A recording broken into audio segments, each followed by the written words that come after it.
Political Capital is brought to you by Uber Canada. Learn more at uber.com/flexibilityworks. CHEK Podcasts.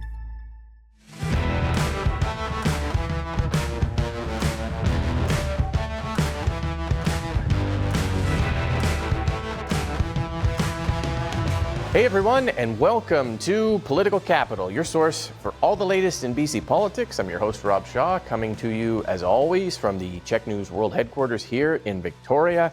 Holy Yakimo. That is the only way to describe the week that was here, the implosion of the opposition BC United Party leader Kevin Falcon suspending United's provincial election campaign, ending his own political career in the process, ejecting the incumbents and candidates out into the wild, leaving up to the Conservatives basically to pick and choose their final election roster. Some stunning developments here, maybe not totally unexpected, but we'll talk about how they all weighed out on Kevin Falcon and United, the Conservatives, and the BC NDP. To jump right into it with the pod squad, here as always, Allie, Jeff, and Jillian. Thank you, and off we go. Allie, let us start with you. What do you think led to this? And we've talked about the idea of the two parties kind of consolidating. What do you think led to it now? And what do the Conservatives do with this pile of candidates they have to choose from? Well, I truly believe that when Kevin Falcon went onto that podium with the Conservative banner, and he said that it was a difficult decision, that it truly was a difficult decision.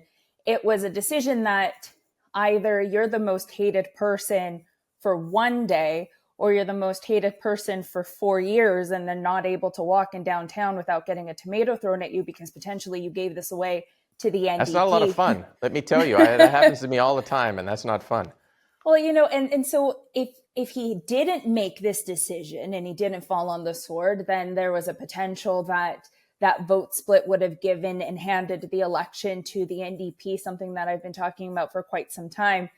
And so this essentially prevented that from happening. And so I think that was the lead up, is this difficult decision that only he could make. And then to boot,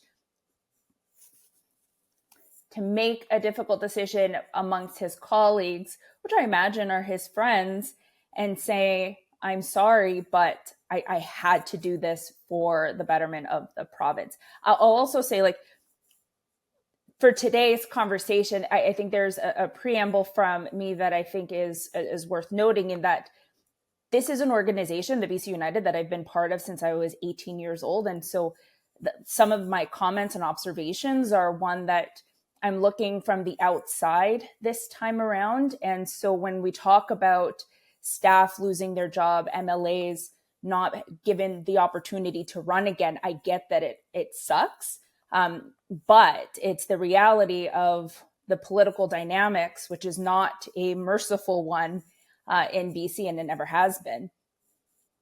Mm-hmm.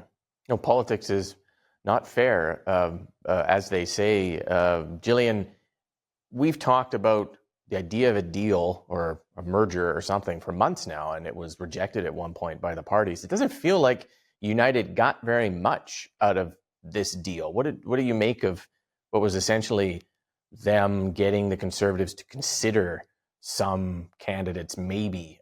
How did you view that?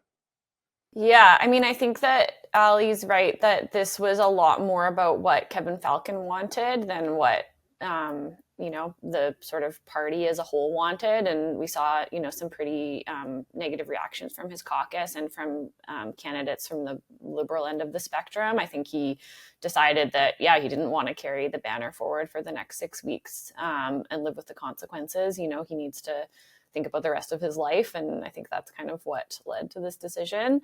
I think the most shocking thing about it is just how the people who were most loyal to him and stood by him got so severely thrown under the bus. I think that even, with all of us working in politics and having seen ruthless acts happen before, was like something that a lot of people couldn't have predicted. I think that's when we have been talking about previously about not being able to see this happen was the biggest sticking point, that there are, incumbent MLAs in these ridings where the Conservatives have already nominated candidates. And I mean, this is the official opposition we're talking about, to go from being in official opposition status to having your party leader make it so that you can't even run 6 weeks out from an election. It's really unfathomable and really shocking. So I didn't see it coming. It's pretty ruthless. And, BC politics is never boring. Two heavyweights who have already lost their jobs and loyalists to Falcon. Shirley Bond, I think 6-term MLA from Prince George, known as the General because she was both Attorney General and Solicitor General at one point and also is a general. And Todd Stone, the 3-term Kamloops MLA, who had a big role in some of the decisions United made over this time as a top lieutenant to Falcon. Both out already, just the first 2 to fall. Jeff, what do you think? Well, this isn't about putting the province first. It's about Kevin Falcon putting himself first. And he threw his party and his colleagues under the bus because he didn't want to go down in history as something or other. But look, the numbers have been the same for months. Could have done this a lot sooner. I've been calling for him to resign for years. I was the first out the gate, so I called for this. But you called for him to resign before he was even leader. That's how fast you were. Well, that just shows you the foresight that I have into the workings of BC politics, folks. Look, his leadership of BC United is like watching a reverse Maxwell House commercial. Instead of good to the last drop, he's been awful to the very end. He's out there calling BC Conservatives a bunch of conspiracy spouting extremists. He was handing out tinfoil hats like they're like the new party uniform. I believe, Rob, I wasn't on the show last week, but I did see you wearing it. No, it didn't happen. But the next thing you know, he's cozying up to them like they're his long lost friends. I got to say, Kevin Falcon's no hero. He's hands down the worst provincial party leader in BC's history. So good news, Ujjal Dosanjh, you're off the hook. You can finally throw out your sash. And let's be real, this isn't leadership. It's a circus.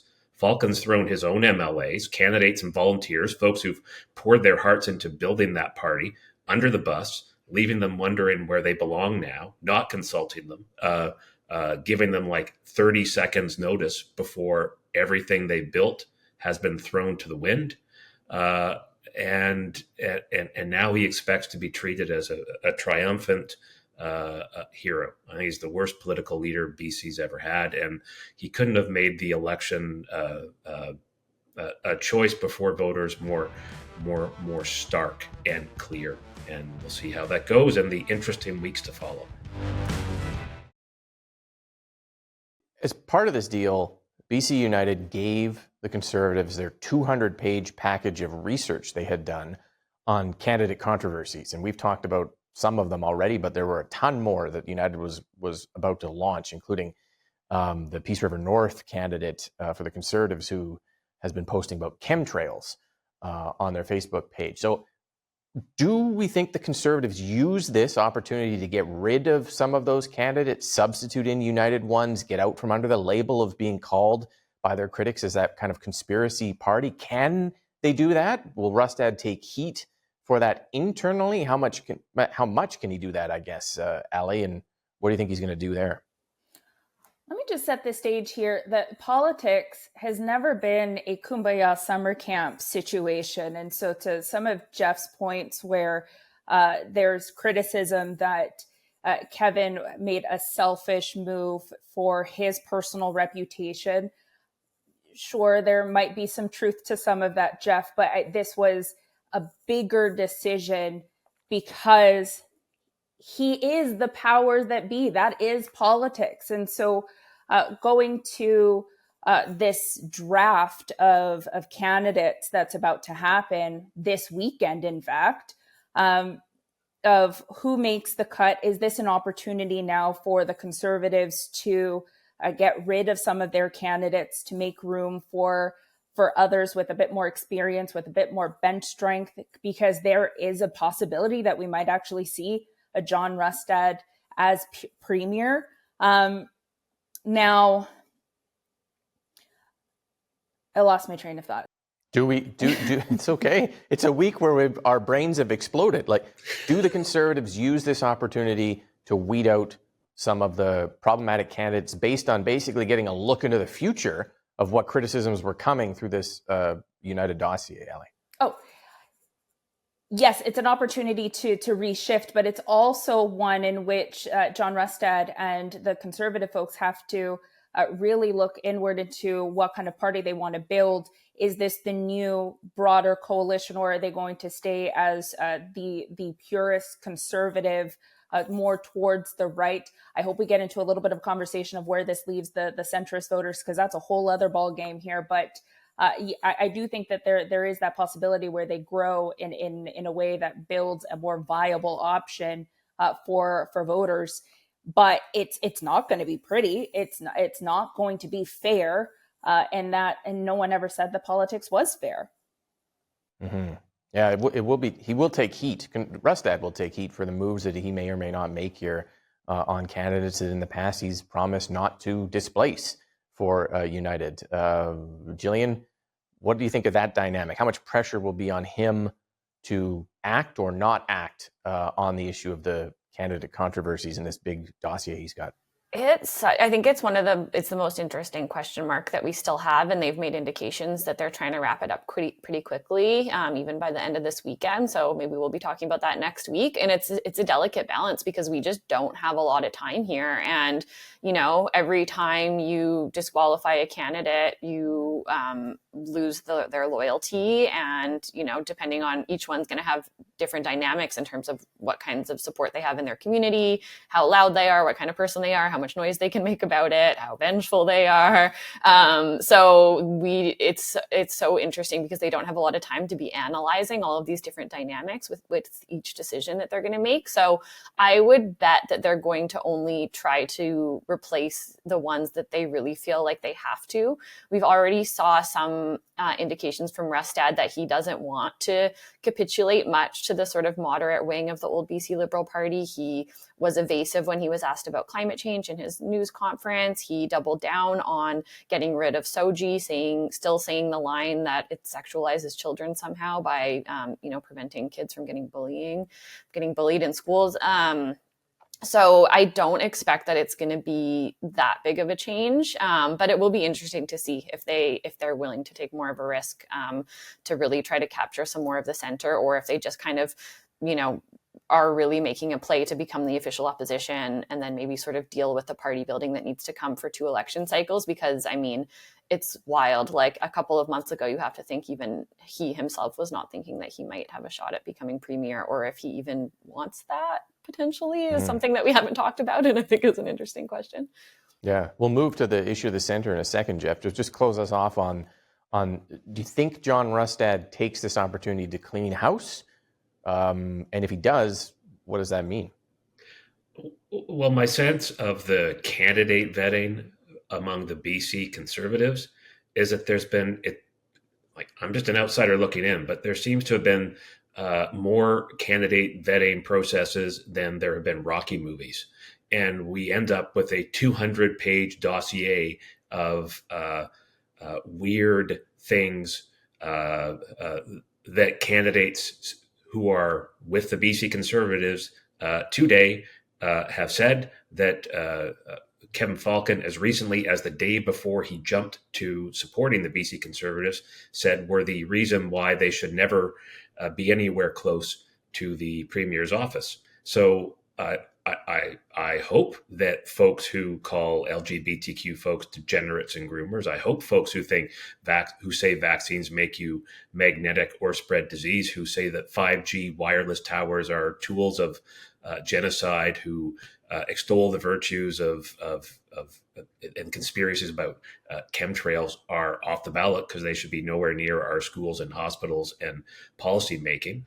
I would challenge the BC United, if they really believed in accountability and transparency, to let the public know what's in that 200-page dossier instead of hiding it behind the scenes in conversations with Conservatives.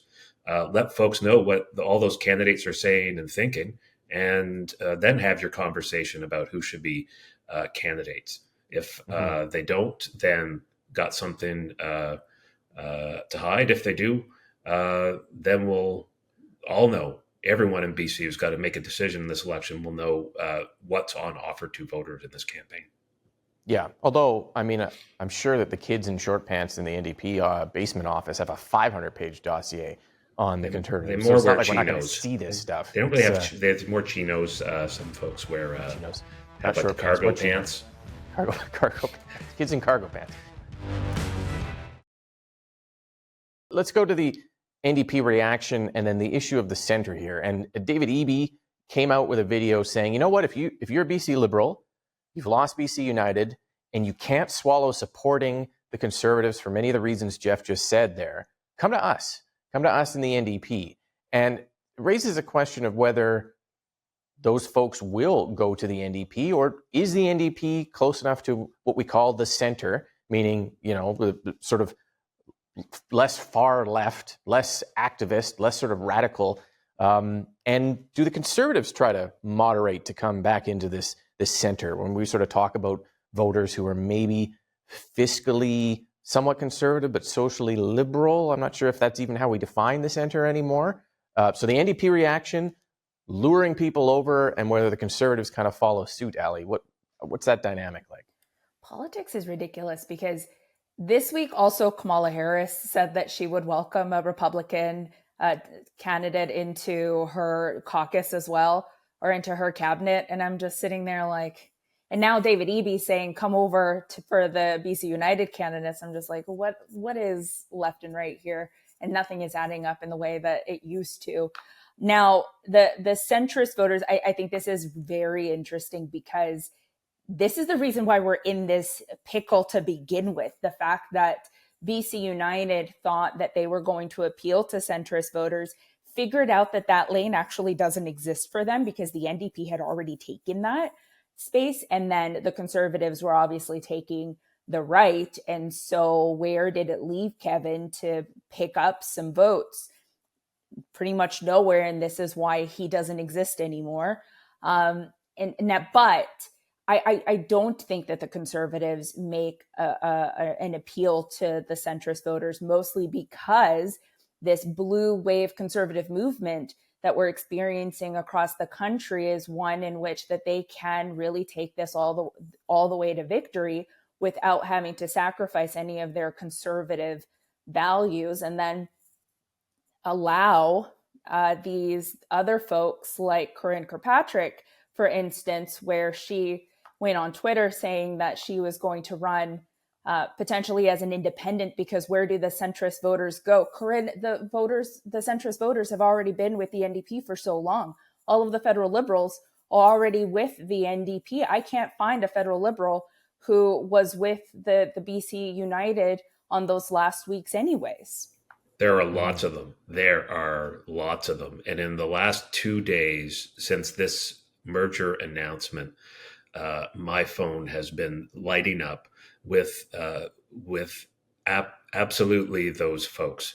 What was left of BC United was the federal Liberal vote. It was everyone who was conservative, everyone who was part of that blue movement that you talked about, had already left and gone to John Rustad. And what was left was people who very consciously made a decision to not go there because they couldn't stomach the idea of it, who don't see a future where they want to have Pierre Poilievre as the prime minister and John Rustad as the premier. And now they're wrestling with, well, where do I go now? I thought this was I don't want to vote NDP, but I sure don't want to vote for those conservatives. Where do I go? That was the 10%. It's not enough to be any winning impact in an election, but it's going to be a really big impact potentially in what's going to be a very close election between the two parties. And I think that's where the battle for votes is going to be. And that's going to be a deciding factor in who forms the next government. It's those folks. Are there not, Jillian, some centrists, and I'm using the air quotes here for those listening on the podcast because it all depends on how you define them, who view the NDP under Eby as too left compared to Horgan? You know, the decriminalization experiment, some of the things that make the Eby government look different than the Horgan government, who might be kind of stuck in this void here. They're not quite sure they like where the NDP's gone, but they're not quite sure where the Conservatives are, and how do parties court them? Well, I think decriminalization did start under Horgan, didn't it? It did. Yeah, the request went in under Horgan. But yeah, the perception is different because it's been more implemented under EV, perhaps. And certainly I think that's been the strategy of BC United and the Conservatives to try to paint him as more far left. On the other hand, he did win the leadership race as being the more centrist candidate compared to Angela Appadurai, and I think has continued to sort of move more to the center, trying to roll back decrim, moving quickly to kind of, respond to some of the criticisms from the right on safe supply and things like that. So I think that there is a lot of enduring brand for the NDP as moderate. I hear that anecdotally from people that this is still the most moderate version of the NDP that they've seen in their lifetimes in BC. But I think, there are like people who are much more kind of think of themselves as more partisan, and they always vote federal liberal, and it's just sort of like a brand thing. EB made a really direct play for them this week. We also saw in 2017 some of those voters, federal or BC Liberal voters, when they were disenchanted with Christy Clark's government, voted Green. It can happen. So I'm not sure that the math adds up at all, that it just goes to the Conservatives like Falcon was urging his supporters to do. I agree with Jeff that people were sticking with him for a reason, because they don't like the Conservatives and they don't want to see them in power, and they've got, really important values to them that they're not willing to compromise on. And that's because, that's the only reason that they wouldn't have moved already. So yeah, it's going to be a really interesting battle for those votes. And I would expect the NDP to come out. They haven't released much of their platform yet, to come out with a pretty moderate vision, but they also need to balance that with how things are going to be different. So it's going to be really interesting to see how they square that circle of, promising enough change from the status quo, but also having sort of a moderate appeal to those voters that they need to win over in order to remain in government. Let's wrap it up there. Thank you for the panel for being here. Make sure you subscribe to the podcast, because we got lots of extra content this week to discuss on that show. It's available on all your podcast feeds. And we'll be back next week in the ever-changing landscape of BC politics to bring you all the latest here on Political Capital.